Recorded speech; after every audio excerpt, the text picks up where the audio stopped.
This is our seventh week in this series, Jesus, No Strings Attached.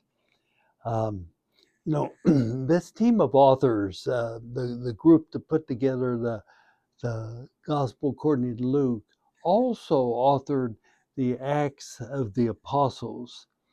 And in both of these books, it's obvious that the authors of Luke were Gentiles, um, uh, a community of faith who were predominantly not Jewish. Um, they respected those who were Jewish and Hebrews who followed Jesus as the Messiah with several strings attached. However, they saw Jesus differently, as a fresh and new understandings of faith.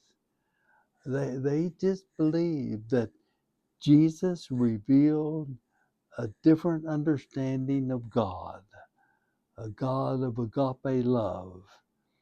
And faithful followers of Jesus were called to a way of human relationships based on that same agape love, empathy, and being willing to sacrifice for others.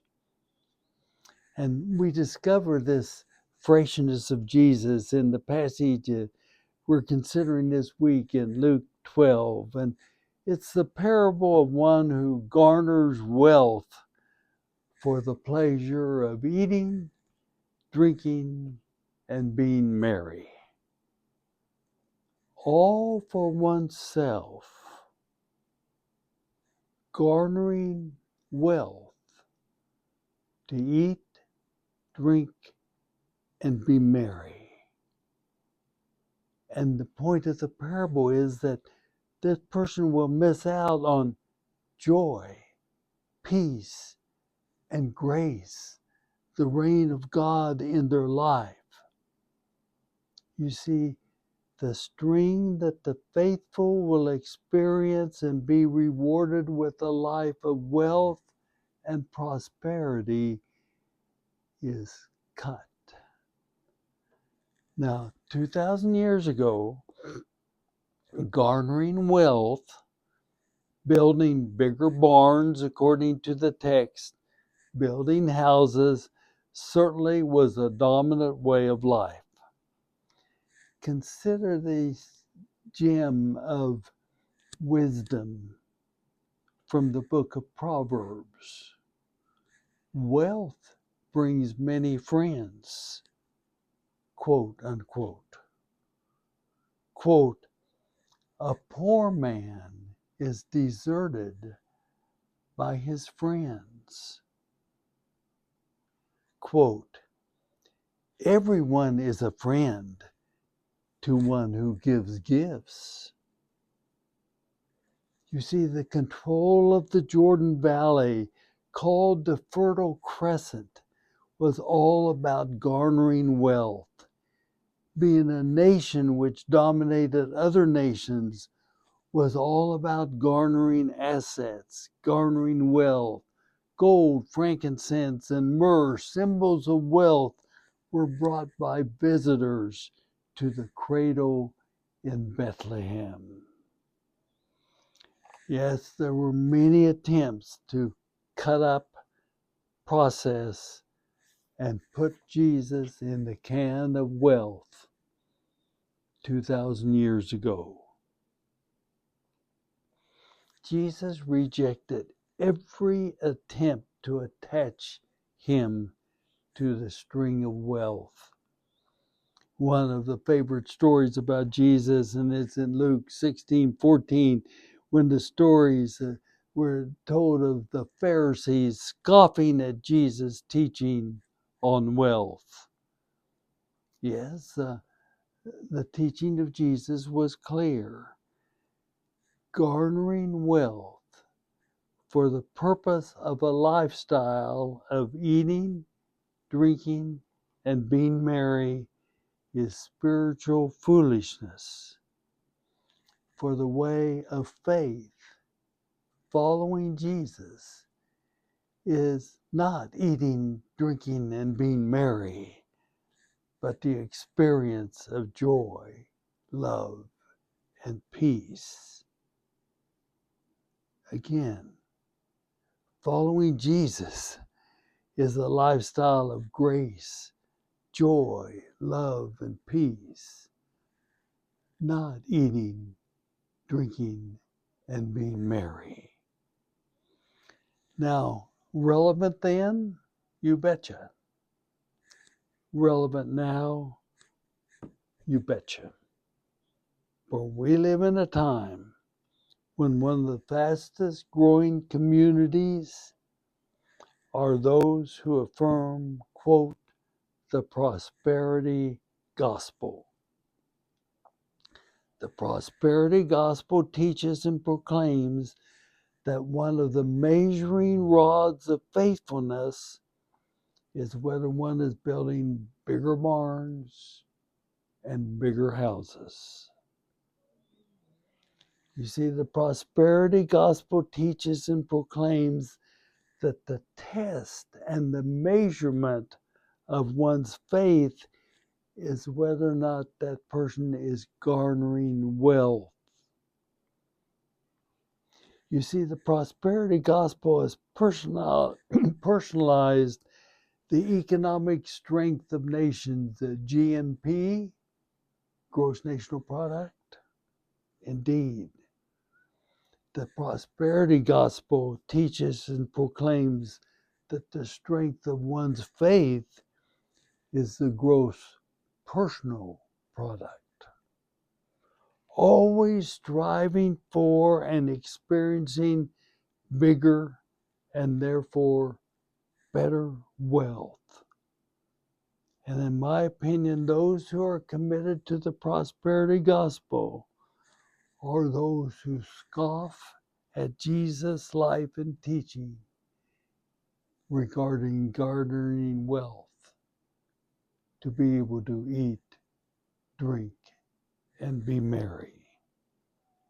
They scoff at the notion that a close look at Jesus' ministry reveals Jesus' preference for the poor.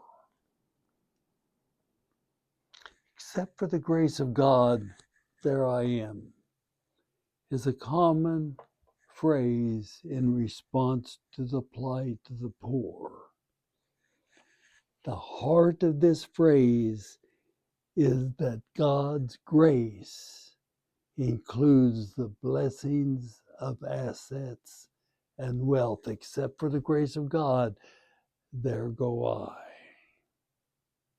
This simply means that the poor are without the blessing of God's grace in their life. Why does it mean this?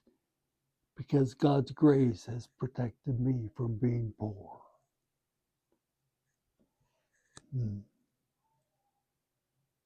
Karen and I spent 10 days in a rural village in Bolivia.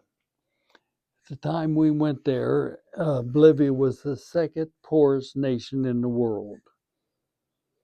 And we were in the poorest area of the second poorest nation in the world. There was no wealth. Eat, drink, and be merry was not a thought, not an expectation, not even a dream. Garnering wealth for oneself was not known, for wealth was unknown.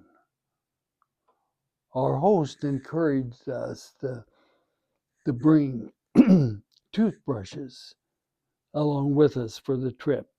He was a health practitioner, if you will, but no toothpaste. Why?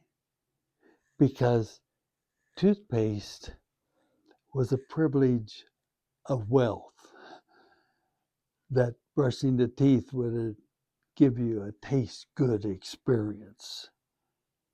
He was committed to oral health, which toothbrushes facilitated, but not toothpaste, because toothpaste couldn't be brought by any person in that village. when we left. You see, but in that village, Karen and I experienced for 10 days more grace, more joy, more peace than we'd ever experienced before or since. Now, let's be clear. This parable, which is only found in Luke, is not a teaching against possessing wealth. It is a teaching against garnering wealth to be able to eat, drink, and be merry.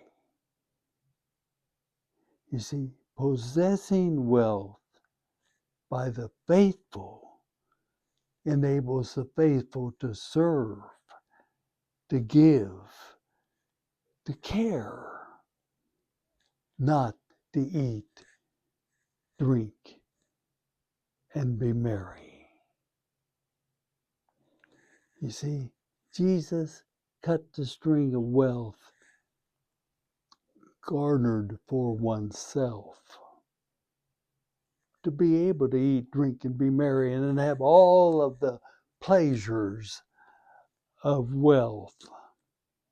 He cut from that and presented the good news of agape love, which enabled all, regardless of possessing wealth or not, no exceptions, to experience grace, peace, joy, and love.